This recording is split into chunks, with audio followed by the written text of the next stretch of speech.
art of the hashtag, and we'll just get basically straight into it. Just a little bit about me to start off with. So my name's Courtney Farrow and I'm the director of Bloom Creative, and our aim really is to help businesses to thrive online.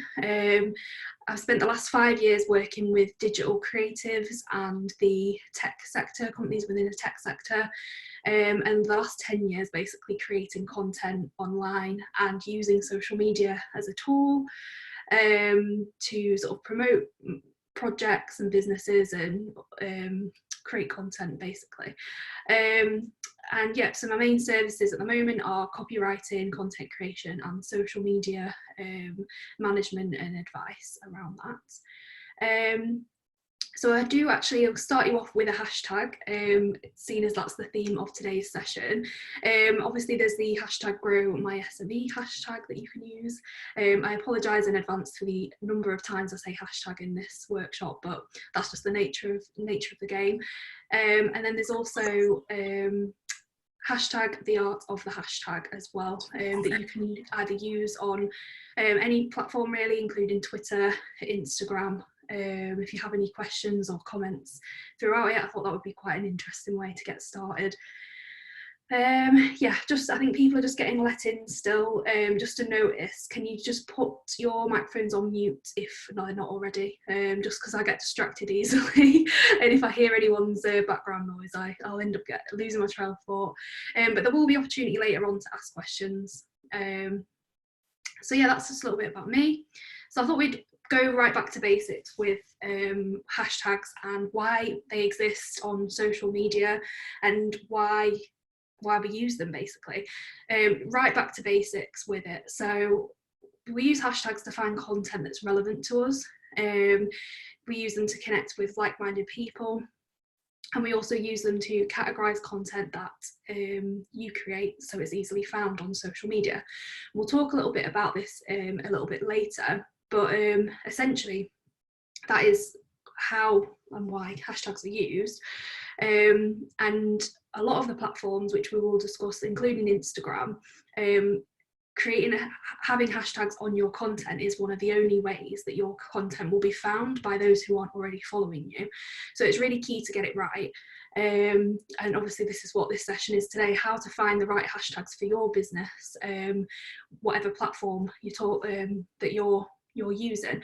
So what I'll be doing today is going through all the different platforms that currently support hashtags, the main ones that support hashtags, and talking a little bit about how user behaviour might change on those platforms, and how hashtag usage changes as well, and how you can use that information to then select the right hashtags for your business.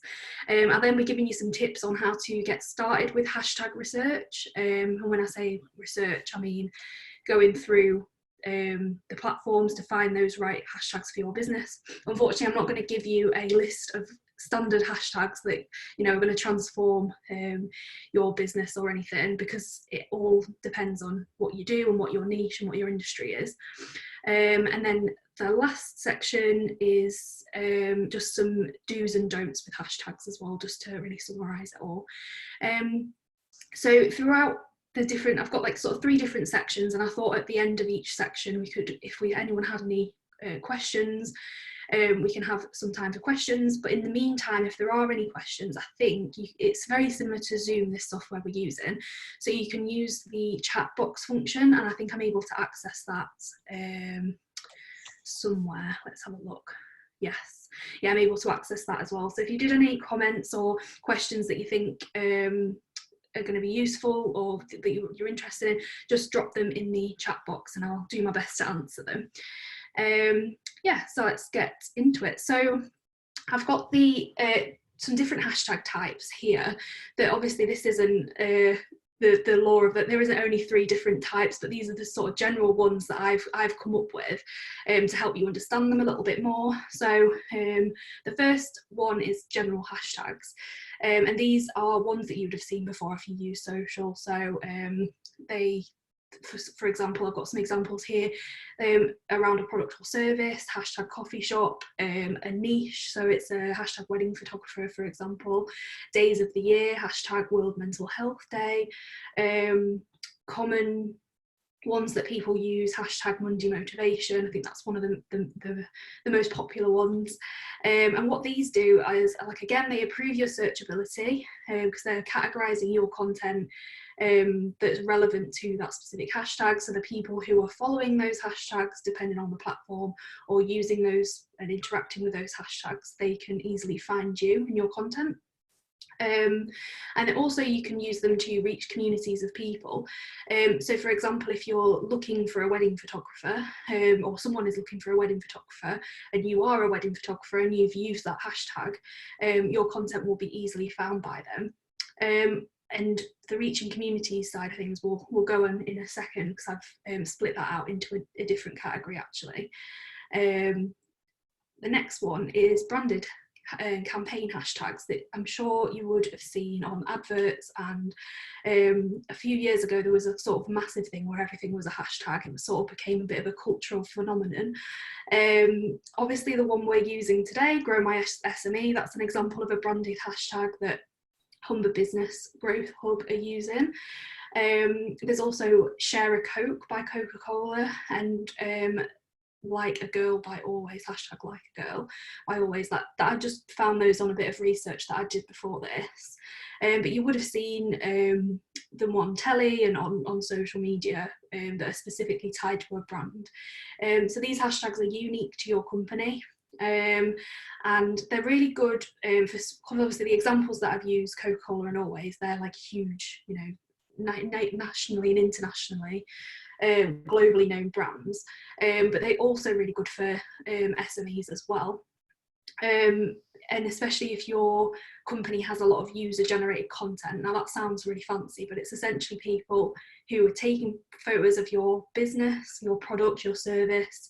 For example, if you're a coffee shop and people are taking photos of the coffees, if it's a takeaway coffee at the moment, or cakes or anything like that, it's good to have a hashtag that's, if that's the avenue you wanted to go down, it's good to have a branded hashtag for that, for people that can use that. The only problem with them is that there is a bit of work there to, one, encourage people to use those hashtags, and to get people engaging with that hashtag as well. So there is a bit of work required here, but it can be a really effective way of, if you've got a physical product or physical business, to get people interacting, or if you're a service provider as well, that could work for you. Some examples I've seen of this in action, small businesses, from my personal experience, not a business experience, but I bought some jewellery recently from a Etsy shop, and they actually included like a business card or a little strip of paper that said, you know, share with us on Instagram and tag us in it with their information. And then another company I've bought from in the past have actually given you like a photo backdrop, if you like, for the product that they, which is obviously that's taking it to a new level. But obviously it appeals to that target audience, because their target audience are young girls and women, this particular brand, who are actively on Instagram wanting to take photos of the products they're buying. So again, it's about knowing who your target audience are with that one, and encouraging them in those ways to, you know, interact online. It's similar with any sort of social content, really. And then lastly, we've got community hashtags. And obviously all these kind of, you know, blend into one, but I wanted to pick out 3 specific things to talk about. So community hashtags, again, it could be that, you know, hashtag wedding photographer, that is a community in itself. This one that I've come up with, hashtag coloured hair, there's a lot of people online who share like photos of their hair colours, for example, and different dyeing techniques and all sorts. So if you're a hairdresser that specialises in brightly coloured hair, you can then go and interact with those posts and find like your community. Obviously, if you are a hairdresser, you probably are looking more towards a local community, local people to be interacting with your business. So I've used an example here. It's cheating a little bit because this is one that I created, called Freelance Hull. Obviously it says what it is on the tin pretty much. It's for freelancers in Hull. And this one was quite successful on Instagram. I think I started using it in 2019, and then that's eventually now grown into a fully fledged sort of Facebook community where we've got members and people have made connections and got work from that, and collaboration opportunities and all sorts. So it's just an example of how something can grow. Again, it just depends on the amount of effort that you want to put into it, or whether you want to tap into existing communities, because obviously you can either create your own, which is more the branded hashtags, or you can tap into those existing communities. For example, there's one here I've noted down called Yorkshire Business. That's a good one if you're obviously a Yorkshire business and or you're trying to appeal to Yorkshire businesses, if you're a B2B service, for example. But what I wanted to say, obviously the examples I've given here might not be relevant to your specific niche or industry, and I'll tell you some tips later on how to, try and find those, but it might be as simple as searching on Instagram or a different platform, depending on the platform you're using, a few keywords surrounding your niche, your industry, or your business, to find out if there is any existing communities, because they can be really effective when you start posting in them and content that is relevant to those hashtags. You can start reaching your potential clients, and also interacting with the existing content that's on there can also help you create those conversations and build rapport really with your potential clients. So that's the different hashtag types. I'm sorry if that was like a whirlwind tour of those. I'm going to now go into each platform. So we've got today we've got Instagram. I've got some stuff on Twitter, LinkedIn, and also Facebook. Facebook isn't one really for hashtags, but I have got a little bit at the end of that because it's something that probably will be coming in the future. So yeah, we'll go on to the next thing. I'll just take a sip of water. So Instagram first, because I feel like this is where a lot of my frequently asked questions come from, is Instagram hashtags. And this is definitely the platform that I would say you rely on your hashtags to get your content out there. There's not really another way of searching for content on Instagram currently other than using a hashtag. So if you're searching for a community or a piece of content or a topic, it's got to come from a hashtag rather than the actual caption. Whereas on Twitter, if you typed in some words and they weren't specifically a hashtag, if that makes any sense to you, I'm saying the word hashtag quite a lot here, it would still appear as in the search. So on Google, when you search for something, it brings up the content and the captions and the posts on that and the websites. But on Instagram, it just solely relies on hashtags, unless the person knows your business username. That is the only other way they can really you can get content in front of your non-followers, if you like, the people who aren't already following you. So it makes your post more discoverable, and that's probably a bit more of a succinct way of saying it than I just explained. You put your content in front of your target audience, and obviously the more discoverable you are to the people who you're really trying to attract, the more engagement and more followers you have, and then eventually, this is pretty it sounds like it's so simple, doesn't it? More discoverable, more engagement, more followers, and more customers. Like, obviously it's a bit more than that. There's a lot of work that goes into that, but that's the general idea of it. If your posts are more discoverable and they're being discovered by the right people, and the content that you're posting out is tailored to that person and your target audience, then they're more likely to interact with your content, and you're more likely to start building that rapport with them, and engaging with them on social. I don't want to go too much into specific content on social today, because I could talk about that for England basically, but that is one of the things, if you do have any questions on content and specific content that you can be posting out, you can drop me a line after this and I will help you in the best way I can. So I've got a statistic here, so it's not just me rambling on about Instagram hashtags. So a post with at least one hashtag averages 29% more engagement. But on Instagram, you can actually use up to 30 hashtags on your post, and they usually sit, as you can see from the this screenshot here. I mean, I've put them in a line, but you can have them, you know, a block of them here underneath the post or underneath your caption. It's usually how people format them. And on Instagram stories, which is sort of a 24-hour story that you can use, so it's like, this is a feed post, for example, ones that, you know, a standard post that you post on Instagram. You can also do an Instagram story now, which is basically like a 24-hour photo or video that will last on your profile for that amount of time.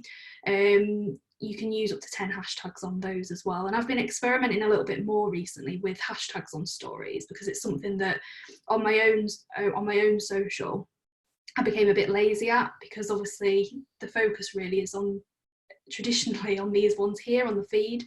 And when you're posting a story, like I said, it's 24 hours, so you just sort of post out and it's more content focused for me. But I have been experimenting in using hashtags and have seen a bit of a more of engagement, because obviously, again, like I said before, it's people who aren't following you, your post will then become more discoverable to them.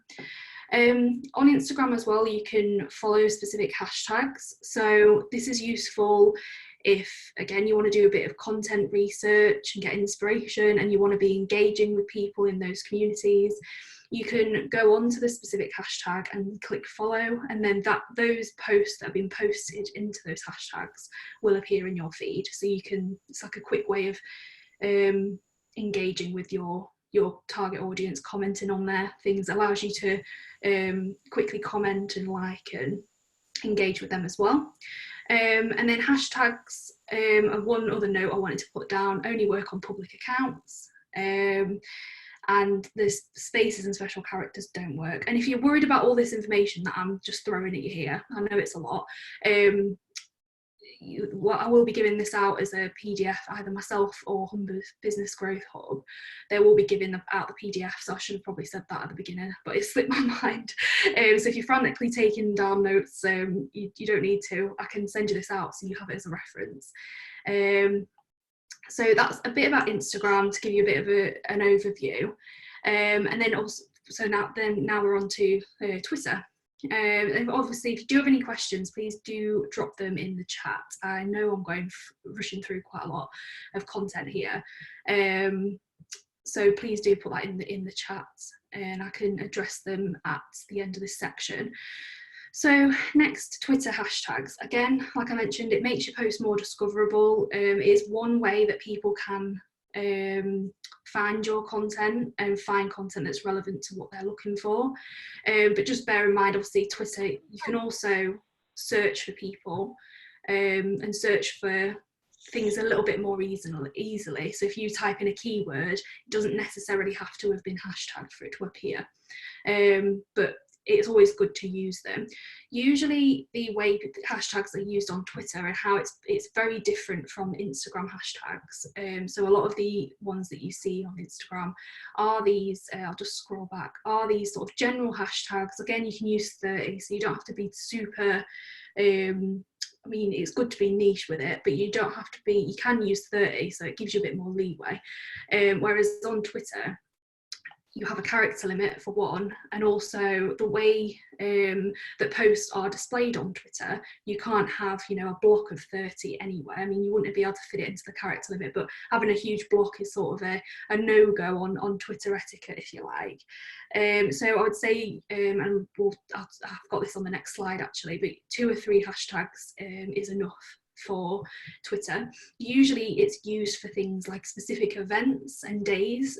So for example, that hashtag World Mental Health Day that I included earlier on, specific themes or places. Branded hashtags are used a lot more, and it's like joining a conversation. If you think on Twitter, the user behavior, it's kind of like joining in a conversation or adding a comment to, or a conversation, rather than just posting a piece of content and then having those hashtags to categorize it. And I mean, you could argue that all the platforms is like joining in a conversation, and that's how you should treat it, engaging with your customers rather than selling. But Twitter is the main one really for that conversation, sort of user behaviour, if you like, for lack of a better word. So as you can see, I've got another statistic for you here. Tweets with hashtags can increase engagement by almost 100% for individuals and 50% for brands. It's a bit of a, to be fair, I couldn't find a better statistic really that summed it up, but I think it does help. The 150% thing, for me, it sounds a bit, it's a bit wishy-washy. Numbers and stuff don't really mean anything to me in that way. But to sum it up, essentially, hashtags can mean that people who, again, who aren't following you but are interested in a specific topic that you're talking about, they can discover you a lot more easily than if you didn't post it with a hashtag. So again, if you're talking on a specific day or a specific topic, you can always find as well the trending hashtags down the side. Whether you're on mobile or desktop, it depends, but you can easily find trending hashtags that are going on, and we'll talk a little bit about that in a minute before you jump on all the trending hashtags. Obviously make sure the trending hashtags are definitely relevant to the content you're posting and definitely appropriate to use, because these hashtags are coming from all over the world basically, with loads of different people talking about different things, but we will get onto that in a little while. So we've got the Twitter etiquette now. So yeah, like I said, don't hashtag every word, because that appears sort of like a blue mess on your feed, and when people are scrolling through, they'll just scroll past it, and that's just down to sort of human psychology really. So hashtagging every word isn't really useful, because it means that, without trying to be a psychology expert here, means that your eyes won't really read it, and they'll have a good time reading it basically. Like, can't describe it, my mind's gone a bit blank now. They'll have a trouble reading it, that's what I was going to say. So usually when people, the fast pace of the internet and the infinite scroll, they will just scroll past your content. So again, I'll probably put the caption, and like if you're using an image or a video or something, and then keep your hashtag sort of neatly to the bottom. Or you could use one in the sentence as well if it's relevant. But every word, like I have displayed here, it just doesn't work. Avoid using hashtags for the sake of it. So for example, you probably wouldn't use, let me just find, so on Instagram you've got social media, like I've used these ones here. Probably wouldn't use so vague ones on Twitter. It would probably be to join that conversation, as I mentioned. I think someone hasn't got their microphone on mute, so if that's you, it's causing a little bit of, you can hear some banging about and stuff. So if you could mute the microphone just for now, that would be great. So let's go on to the next bit. So here is an example of doing that research. Hang on a second, losing my voice already, that's not a good sign. So to get back to the point, we've got the Twitter hashtags, and this is an example of where they can go wrong if you don't do that research. So looking up trending hashtags is really good, like I mentioned before, but making sure that they're relevant to you and your content, and making sure that it's appropriate to use, i.e. not just slapping them on because they're trending and that means more engagement, because yes it does, but it might not mean the right type of engagement.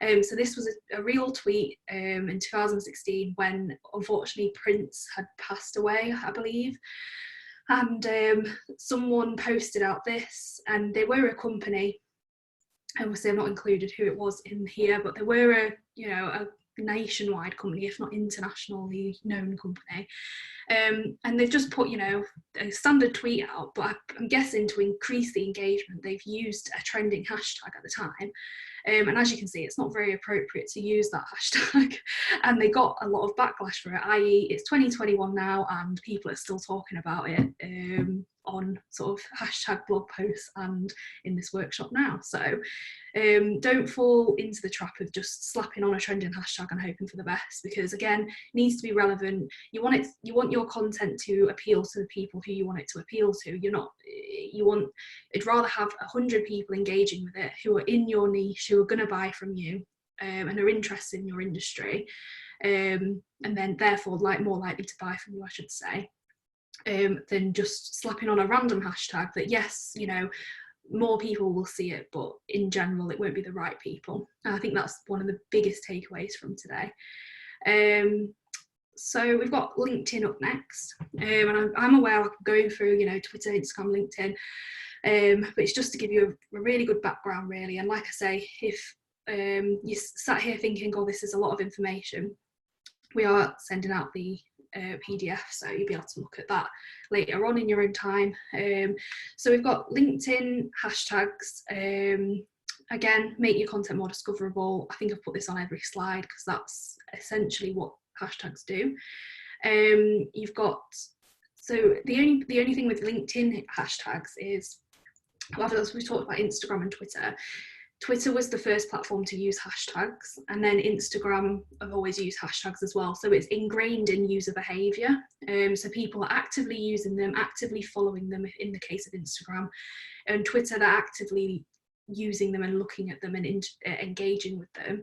But on LinkedIn, I've found that it's not as widely used. So they were introduced in 2018, which is, a fair while ago now, which sounds crazy, but it's a fair while ago. But I found that not many people are using hashtags, i.e. when I say using them, clicking through, following them, but there is a growing number of people who are. So I'll speak in a little bit about how you can find the hashtags on LinkedIn. Again, it's a bit more of a process because it's not as widely used, but they can be really powerful to discover specific conversations around topics, specific industries and specific communities. So again, this is more leaning towards the Twitter user behavior, where it's a specific conversation you join in, a specific topic or a specific community that you're engaging with. So this is the hashtag page. Currently, you can go on LinkedIn, and on desktop at least, on your left-hand panel, there is a discover more button, and that can lead you to hashtags. But again, it's a bit convoluted. So if you wanted a little bit of help with that afterwards, I can share a video with you to show that, or share a quick how-to of how to access this. And currently it will bring up the ones that either you're following already or that are sort of trending, if you like. And as you can see, quite a lot of people are existing. If you're in construction, 4.5 million people are following that. You might want to think, right, I'm in the video production industry, I'm going to follow that to get relevant content on my feed. Also, I'm going to start using that hashtag to join in that conversation and join in that community. Another good way is literally using the search bar to find hashtags, and I'll talk a little bit later about how to start doing this research on these platforms. And this is the page that, like I mentioned, that it's sort of suggested ones. So they are good to follow and use, but again, you want to make sure it's really tailored, which is what we'll talk about in a second. Again, with LinkedIn, I wouldn't use a big wall of hashtags because it tends to be a bit more of a professional platform. And whilst I'm all for people being really, personable on LinkedIn, I don't think we have to put a professional wall up just for the sake of being, professional on LinkedIn. That's a different story, but the appearance of your post still wants to look clean and polished. So again, the wall of hashtags probably isn't great for LinkedIn. 3 to 5 really niche ones that that is going to appeal to your target audience, and where your target audience are, that's probably enough on the end of your post. And then obviously the last one, research the hashtags, see if they're being used. One thing I've learned over the past year for LinkedIn hashtags is, even on Instagram, as I say, because there's more people using them, you can pretty much have a hashtag about anything and someone will be using it and engaging with it. But with LinkedIn, things that you think might be really relevant aren't all really well used. Actually, there's no one following them. The good thing about LinkedIn hashtags is that it shows you how many people following. But however, with Instagram hashtags, as I mentioned earlier, whilst you can do the action of following them, how you getting that content in your feed, it doesn't actually show you how many people are following you. It shows you how many people have posted. So it's all a little bit, learning how, this is why I wanted to mention all of this in this workshop, is to learn how the platforms are treating these hashtags and how people are interacting and using with them. And that's just the way the different platforms work. It would be great if all platforms offered this, how many people are following, because it does give you an insight into how many eyes could potentially be on your content. So lastly, I just want to go through quickly Facebook hashtags. So we've got Facebook hashtags aren't actually really well used at the moment, probably definitely less well used than LinkedIn. However, they do work on the platform. So the platform itself Facebook itself lets you hashtag something, and when you click through to it, in a very similar way to the other platforms, it will bring up other content within that hashtag. But users themselves don't seem to be doing that in a similar way to the same way as how they use them on Instagram, Twitter, or LinkedIn. So it's kind of like you can use hashtags on Facebook, and I think they will become more widely used as we go on through, the next few years perhaps. But at the moment, if you wanted to really, up the hashtag game, which I'm guessing you do, if you wanted to really boost your experience with hashtags and really, focus on a specific platform, I'd say Facebook isn't the place to do it. But if you want to include a few, because I think in the future they'll be more widely used as a prediction, and the fact that Facebook does support them from a technical perspective, why not use them on there? But yeah, so I just wanted to sort of add that in to that. There is actually some statistics that I found. So Facebook posts with 1 or 2 hashtags averaged 593 interactions, while Facebook posts with more than 10 averaged 188. And I think this statistic is referring to if you have a couple, like I said, and it's at the end, and it's very clean, the way it's written, the caption's there first, the content and the value is there, and then the hashtags at the bottom, that is where you're going to get most interactions. Whereas if you just, spam your Facebook post with 30 hashtags in a similar way you would on Instagram, it's likely to get scrolled through, just with the layout of the platform, really. The reason why this doesn't happen on Instagram is because, I think anyway, user behaviour is different, so it's more generally accepted on Instagram, and I can't really give you any other reason why, other than it's etiquette, Instagram etiquette. People expect you to use the 30 hashtags because that's what people do, but also the structure of the actual, when you are scrolling on your phone on Instagram, they're more well hidden.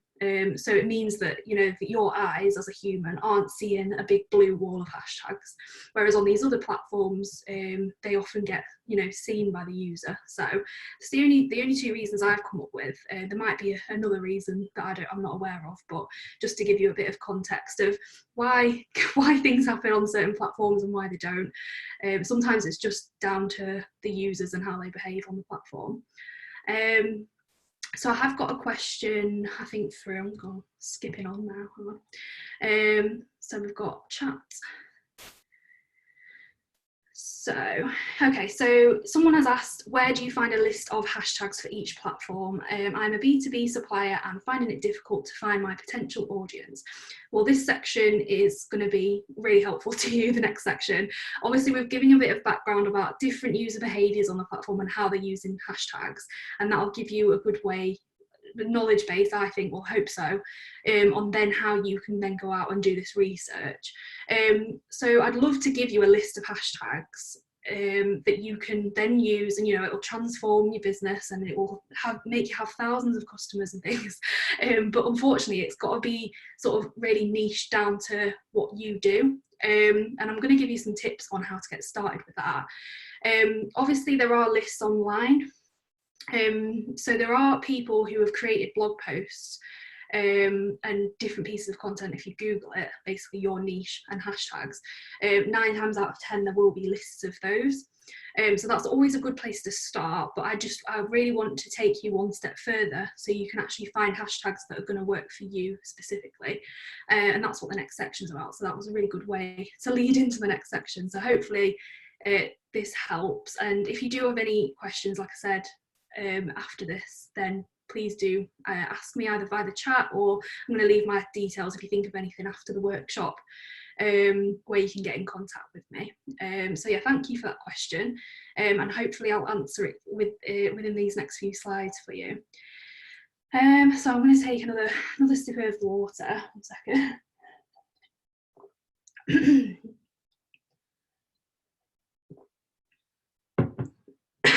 Sorry. Being in lockdown and working from home means that when you do talk for a sustained period of time, that your voice box just isn't used to it. I don't know if anyone else is experiencing that.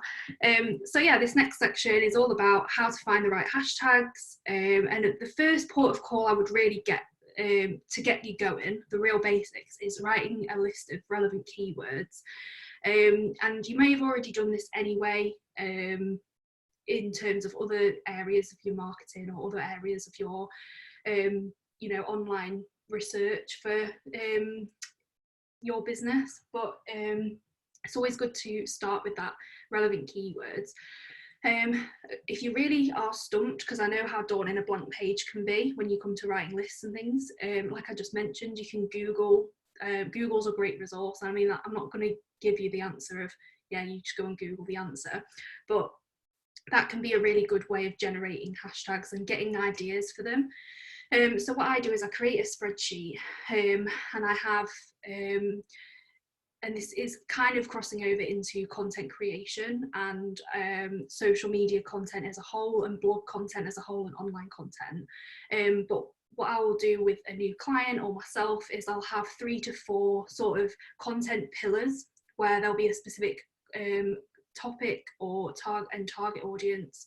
Again, there's always a bit of groundwork to do before anything on social media, really. If you're coming up with a strategy, whether it's for hashtags or content or a different thing, is to obviously understand your target audience and how they're behaving online and what platforms they're using, which I don't have time to go through in this session today.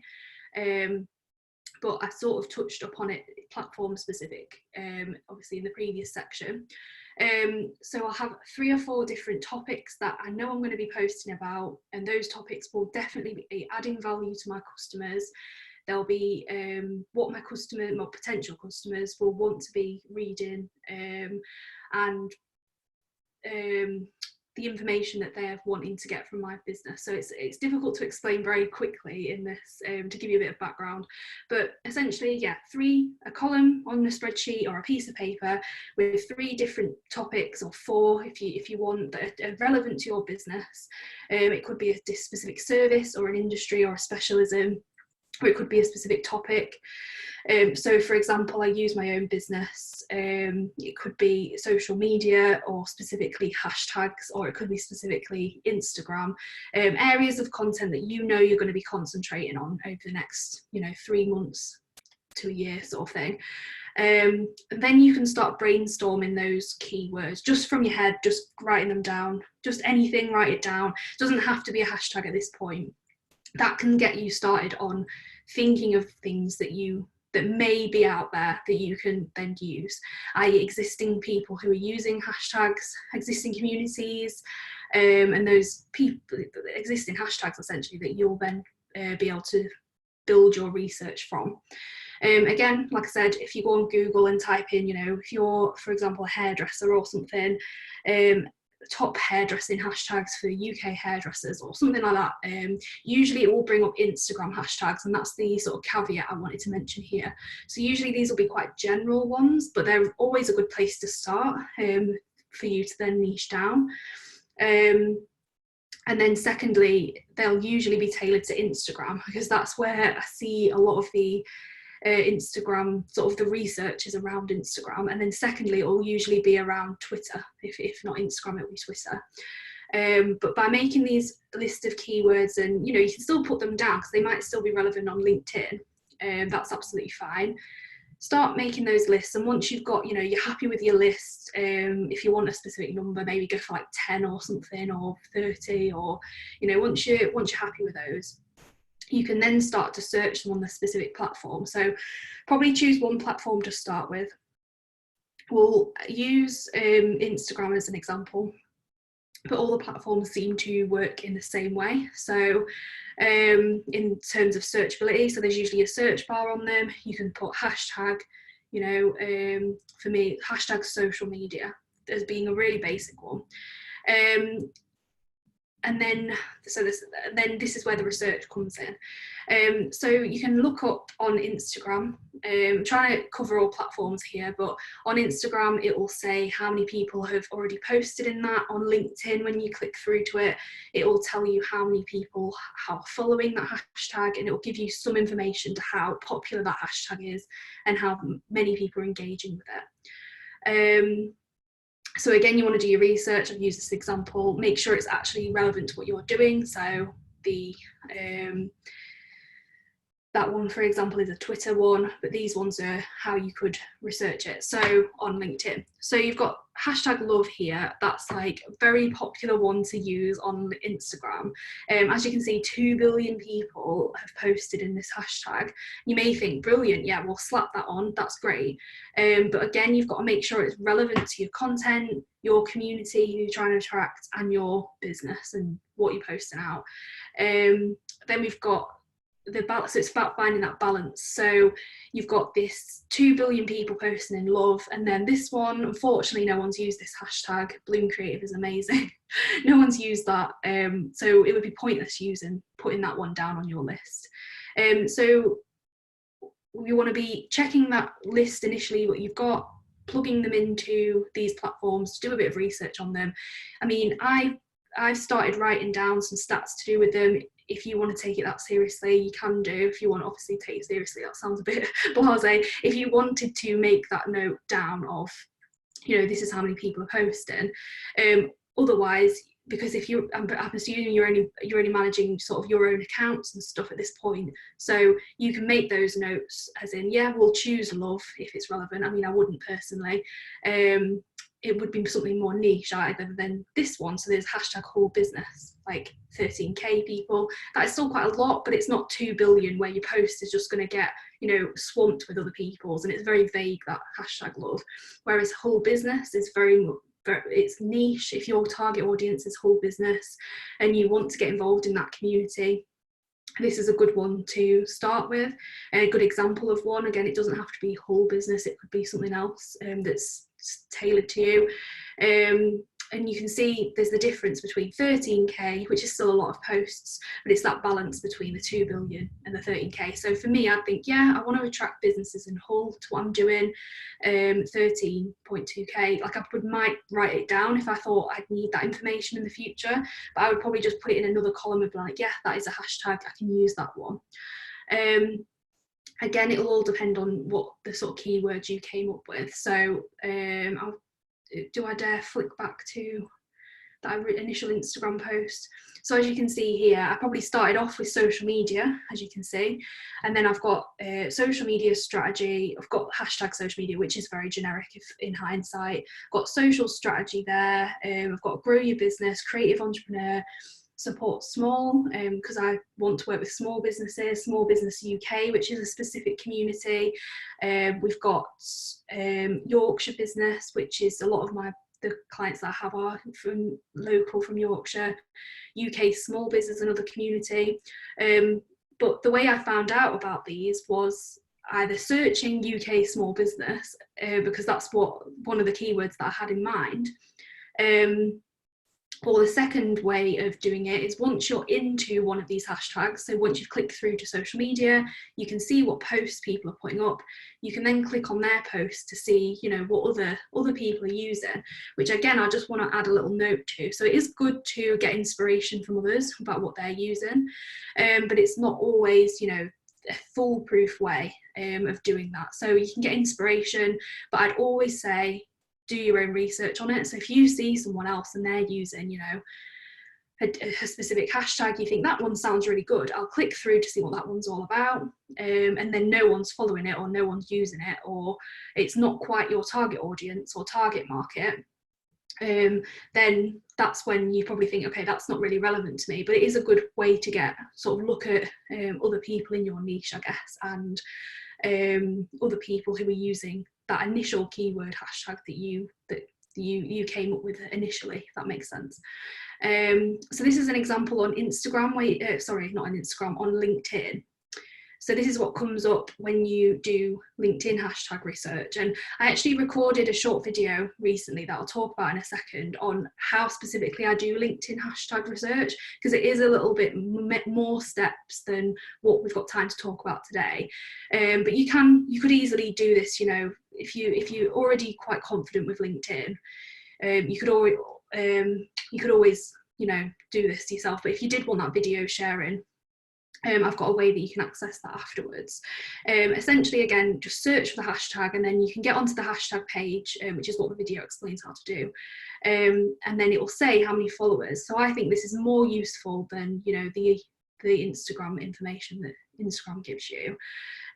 Gives you how many followers are following that. So business growth, that would be quite a good one, because a good number of people are following that. And it would be a good one for you if that's your niche and your target audience, for example. But I'm just thinking more of the numbers here. Whole business only has actually 4 followers. So this is a good example of how, whilst using those lists on Google are useful, it's always good to do your own research, because on LinkedIn, on Instagram, getting my platforms muddled up here, on Instagram we've got 13 posts, and this is just a demonstration on how people are using that hashtag on Instagram more so than what they are on LinkedIn. Only 4 people follow it. So really using that hashtag, it will only really go into the feeds of 4 people, plus obviously the people who are already connected with you. But I'm talking about non-followers here, or non-connections. You probably use people who aren't connected with you. And then I've used this one, the art of the hashtag. No one's yet used that on LinkedIn, so if you did want to use that today on LinkedIn, you can do, and then this number will change here. But again, it probably wouldn't be worth using that to promote something, because, you know, no one's following it and no one's using it. And that's like one of the key points really of today. You've got to make sure that the hashtags that you are using aren't only tailored to you know, growing your community and tailored to that, your niches and your industry and the community that you're wanting to build around your brand and business, but also that they're actually being used in the first place. So it's all well and good coming up with, you know, oh yeah, whole business is great, use that one, we'll use it on Instagram and been successful, just slap it on a post on it. LinkedIn, actually, it might not give you the results. You might be better off, you know, doing research in a different area. It might be business in Hull or something else that might already exist on LinkedIn. Obviously, I don't know everything off the top of my head in cases of that. Might be business growth that you use, or a different one that has a few thousand at least on there who are regularly engaging and following. The next bit is to stay relevant to customers, communities and content, which I have obviously already mentioned here. So the hashtags that you're using, which they should be if you're making those, you know, columns, lists on either a spreadsheet or a notepad or whatever you choose to use, if you're sticking to the content that you're putting out and your content's tailored to your customers, which it should be anyway, and it's tailored to the communities that you're trying to serve within your business and trying to attract to your content and your company, your hashtag should also sort of fall in line with that as well. So it's sort of painting up an overall picture here, including the types of content that you're posting out. And I've obviously gone on quite a lot about that, so we'll go on to the next point. So I've got some images here. Again, like, don't shoehorn hashtags on posts, don't just slap them on and make them force people to look at content that isn't relevant, because it's just a waste of your time. Because if you're just slapping on something, say, yeah, you know, hashtag social media tips is a great one to, like, it's got loads of engagement on it, but then you're running a hairdressing business or you're running something that's completely different to social media, then it's going to be it's going to get the reach but not the people who you want to be interacting with your content on there.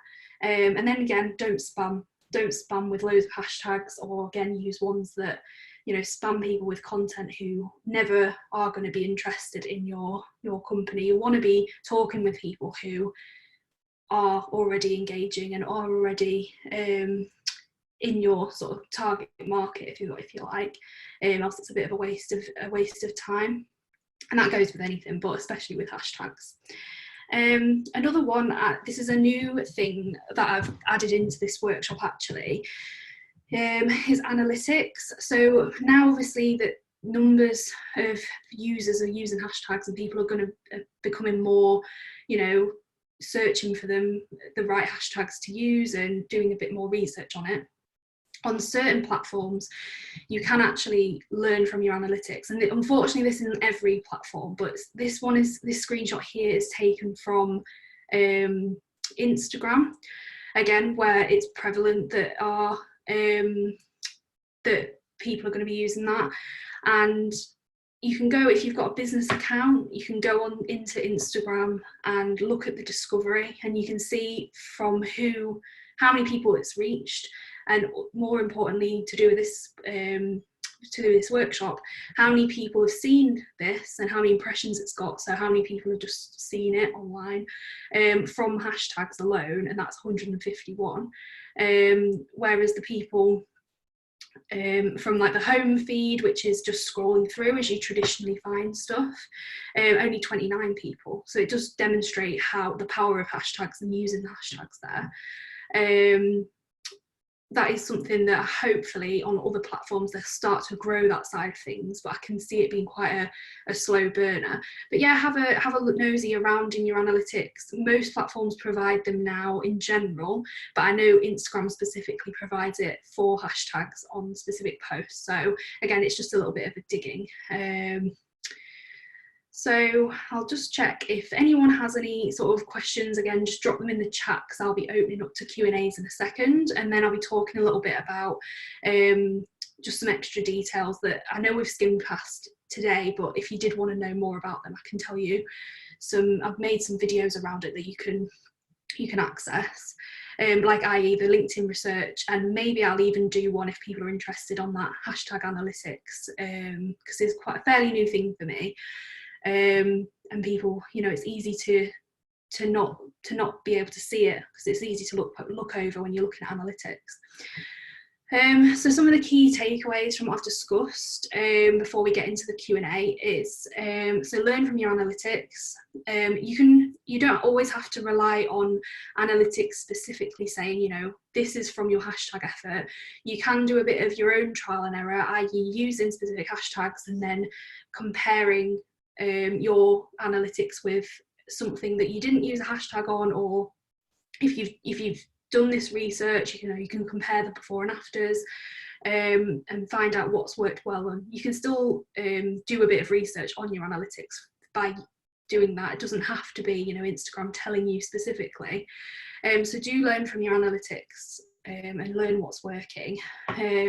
Mix up your hashtags and vary them each time. This is something I didn't really mention, but obviously it's good to appear in different communities, or if you see it like that, or different hashtags, as you don't want to be posting to that same hashtag every single day, because while consistency is good, you know, it can turn, you know, it can sort of veer into the realms of spamming a specific topic or community, and people might just get a bit sick of seeing you on there, the same content. So mix up your hashtags, obviously mix up your content as well. Keep the content that's relevant to the hashtags. I've mentioned this so many times today, but don't just think, oh, you know, hashtag love has 2 billion people on there, we'll slap that on and it'll get loads of people looking at it, i.e. those impressions. But actual people who, you know, you want to be speaking to within your company or business, it might not reach them. You're better off keeping it relevant to your company, customers and content. Fourthly, I think that is the fourth point, get involved in community conversations. I mean, I've said this so many times, but don't be afraid when you're using hashtags. Don't just exclusively just post them onto your own content. You know, make sure you're going on to other people's posts who are within those communities and within those conversations, either on Twitter or Instagram or LinkedIn, whatever platform it is, and make sure you're engaging with people on there, whether it's a like, a share, a comment, or starting up a conversation with someone. You can make some really brilliant connections online and find some really interesting people, whether it's potential customers or potential collaboration opportunities for your business. I've definitely met people through hashtags who I've got who I have regular talks with now. So that's always a good one to get involved in anyway on social media. And keep trying new things out as well. Keep trying new hashtags. Maybe, if you dedicated some time to hashtag research after this session, put in your diary, for 3 months down the line to see if you've got some time in 3 months to refresh that strategy, to learn new hashtags. One example that I will give you is one of my clients are education technology business, and obviously the past year education technology has massively transformed the need for it, and also the language around it has massively changed. I'm pretty sure obviously like remote learning and things existed before the pandemic. However, it's become a massive, it's become a bit of a buzzword where, everyone knows what it is. So that's a new way, a new hashtag that has become more relevant to them anyway. So we'll be opening up to questions in a second for people. I think someone's dropped me a question on here. I'll just go. I think someone's unmuted again just because there's a bit of feedback on here, so 1 second. And just before I answer this, so we've got don't use hashtag walls on Twitter, Facebook and LinkedIn. I've mentioned this before, so I won't go into detail.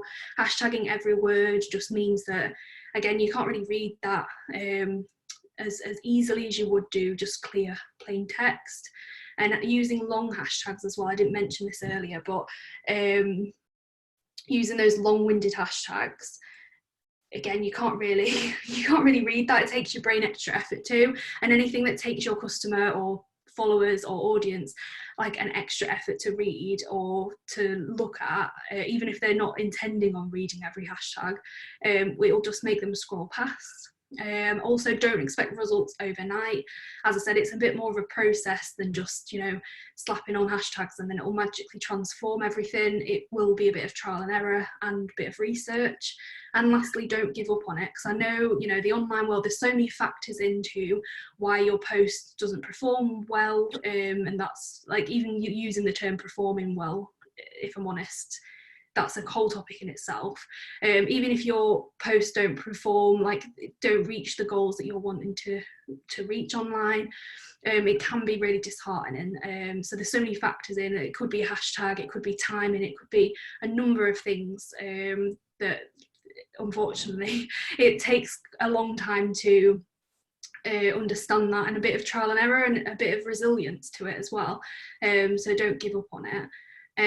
We have got a question through, couple of questions. So we've got, I've read that you shouldn't use all 30 hashtags and it's only better to use a max of about 11, but other people don't agree. Do you think this is a thing to consider or not? Yeah, I mean, there's so many people out there who tell you, formulas, specific things and numbers and all this stuff. The real answer is I don't think anyone really knows. What I would say is trust anything that Instagram have said officially about how their algorithm works and how things work, rather than even obviously what I've done is just from my experience. So I probably trust anything that Instagram publishes about any findings to do with that, and I'm not sure if they've published anything officially on that.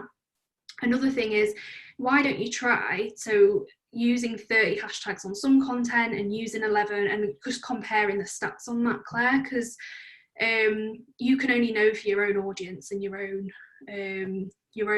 Instagram there, and it can be a bit of a trial and error. But yeah, I think some people have said use less than the 30. again, it is all about what finding what works for you, and also evolving that. So you might find that, you know, using 11 works now, but I could tell you that that's correct, or it was correct 2 years ago or something. But you know, next year or in a couple of months it could change, or something could change. So yeah, do a little bit of a research into that. And when I say research, do a bit of trial and error. So post something with 30, post something with 11, compare the stats, and just have a play around with it, really. Someone else is just saying thank you. Thank you. So I will open up now. If you want to unmute yourself and just talk to me, or you can chat, it's up, put something in the chat, that's absolutely fine. Happy to take some questions. In the meantime, I'll just grab a drink. I don't know what time we're on actually. Also, I've actually done it in the hour, which is an achievement in itself. Like I said, I know in these webinars and stuff, people, you sometimes think, right, I don't have any questions now, but I have them later on. You think of something, so I will leave my details after this so you can get in touch. But yeah, if anyone wants to unmute, then just do so, or post in the chat. Whilst I'm just waiting on people to ask any questions, if there is any, these are some ways in which you can contact me after this in terms of any questions that you have. I'm always happy to chat on. So the handle there is for Twitter and Instagram if you're on those platforms. I'm also on LinkedIn if you just search Courtney Farrow, I'm the one with orange hair. And obviously my email address is there. The videos that I was mentioning earlier, I'm in the process of creating a Facebook group and it will be launched in March. And I'll be posting little quick tips and videos and how-tos and resources in that for small business owners, you know, who are struggling to, if you're feeling lost online, feeling overwhelmed online by all the different things that you can do. I just wanted a space where we can share ideas, you know, ask questions, and also where I can share little tricks and tips. So I already have recorded a video on LinkedIn #research, and that'll be one of the first videos that goes on there. And throughout, I've decided that I will also look at that Instagram, the analytics, and how you can look up #analytics as well. So if you are interested in that, if you email me, courtney@letsbloom.co.uk, and just say interested in the Facebook group, or just drop me a line basically, I can put you on that waiting list, or it's not a waiting list, but I can put you on the list, so when it launches in March, you can be first through the door into that group. It's absolutely free, no sort of strings attached or anything. It's just a number of questions and people asking me things that, you know, I think it could be a really good space to create for people to, you know, share, like I said, share experiences and stuff. My door's just knocked, so sorry if you heard that. So here we go, another question here. I've just discovered there are some banned hashtags. How do you know if they are? Yeah, so there are some, like, again, like there's like rumors and stuff on how Instagram works. I'd say like anything that you've researched that's like authentic hashtags that people are using, i.e. not the hashtag love ones or like for like and things like that, I would say you're pretty safe. But I'm guessing if you googled, you know, what hashtags are banned, there might be a list on there, but I'm not entirely sure of the list of banned hashtags off the top of my head. But I do know that I'm pretty confident in the fact that all the platforms want you to do is create good quality content, and so that people who are using their apps, so that are staying on their apps and finding it useful and valuable essentially in their lives, whatever that might be. It might be a cat video, it might be something else. So I know that if you think about it like that, if the platforms just want you to be able to use the platform in an authentic way, with relevant content and useful content, I think if you stick to those, you know, stuff that's true to your business and your values, you shouldn't be using banned hashtags anyway. I'm guessing on that. But yeah, hopefully that answers your question, Claire. How do you recruit? So someone has asked, how do you recruit a social media guru? What skills would we look for if thinking of employing someone? So it all depends on what you want from social and what you'd want from that person. If you'd want someone to manage social media and just do everything for that, and create the content, do the research, manage the whole social media accounts for you, you'd probably be looking at a social media manager over a guru. Whereas if you wanted to have some advice on social media, you could like approach a coach or someone who does consultation work, and they will give you usually, this is where, so the management side of things, because I've got a lot of experience in that, I could tell you more about that. The social media coaching side of things, it all depends on how obviously the coach works individually, but they could give you, a meeting where you can talk about ideas, and they could give you advice and tips like a consultant or a coach would. Other people I know offer other services where they could, talk with you and work with you for a set amount of time to get you set up on social, so then you can go and have the skills and go and do it yourself in-house. And then you've also got some people who would provide you with like a content strategy that you could use as well. So it all depends on how you want to work with them. I would say specific skills, again, like that sort of depends on what you were thinking. But if you wanted to talk to me about it, because I offer both social media management, and I'm not selling myself here, by the way. That sounds real awkward, but so I'm a social media manager. I've got experience with that, and I've also started doing some coaching, so I could point you in the right direction. I've got a good network of people who work in a similar field, could point you in the right direction of who to approach, or even just some pointers on the specific place where you are at as a business and what you'd need from that. Because again, you might have time to do it in-house, but maybe just need a little bit of coaching, a little bit of guidance, or you might need someone, to employ full-time that just takes care of it for you. Hopefully that answers that question. Right, we have if anyone, again, if you want to unmute, or if you want to just drop a question in the chat, please feel free to do so. What time are we on? Cool. Just wait a second. Oh, I'm scrolling through now.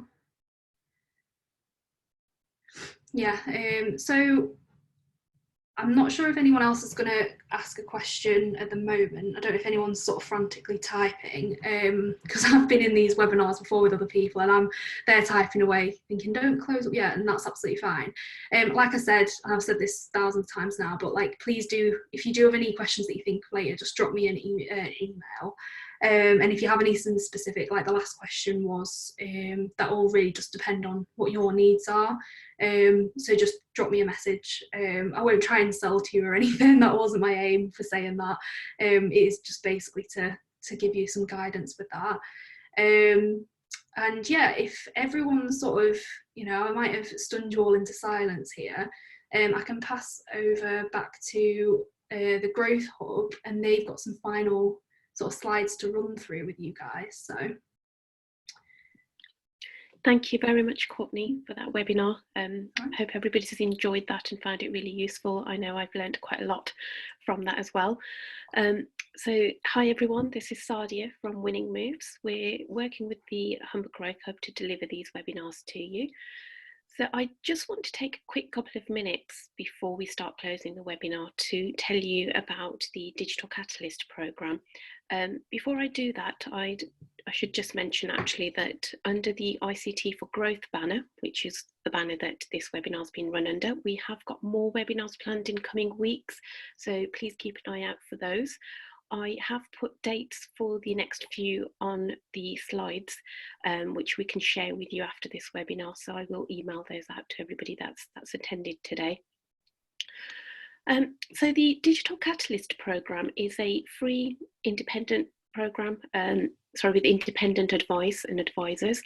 They are experts from various areas and can work with your business on a one-to-one basis to deliver support to you directly. So they will benchmark your business to understand where you are digitally, but find out from you what it is that you would like to do.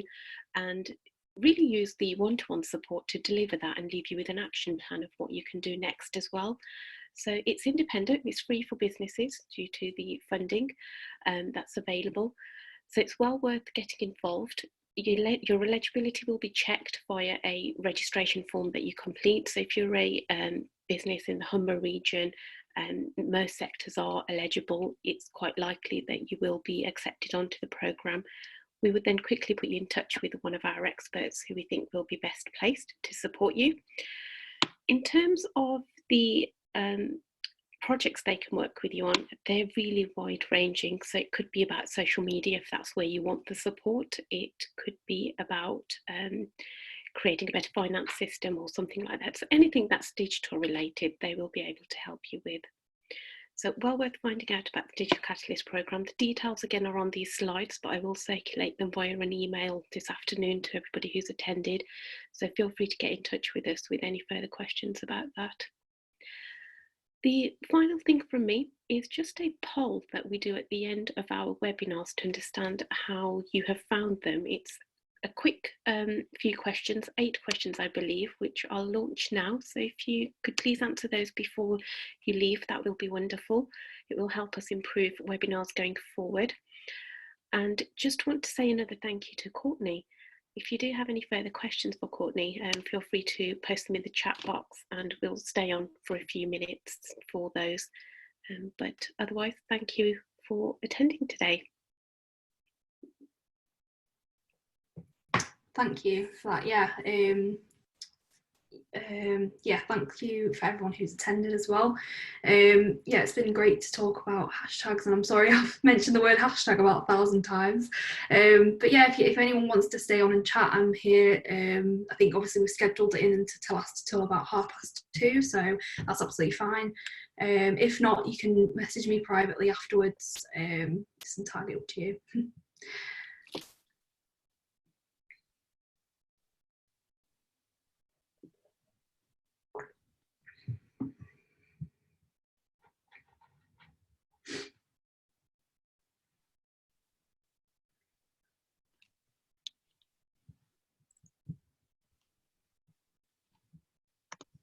Cheers for that. Thank you. Thank you. Thank you.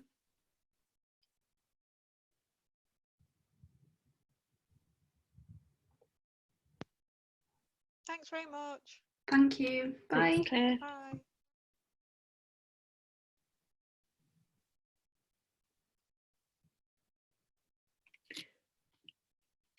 Thank you for those who have responded to the poll. I'll leave it open for just another minute. Mm-hmm.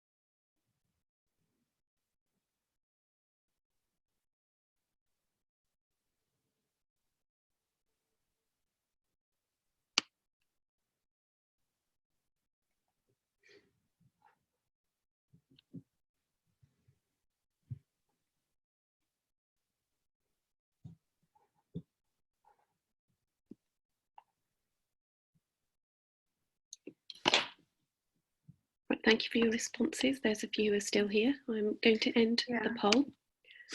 Yeah, thank you. I think Polaris 3D Printing Limited, if you want to connect with me on like LinkedIn or whatever suits you, or drop me an email, please do. I know you've messaged me privately.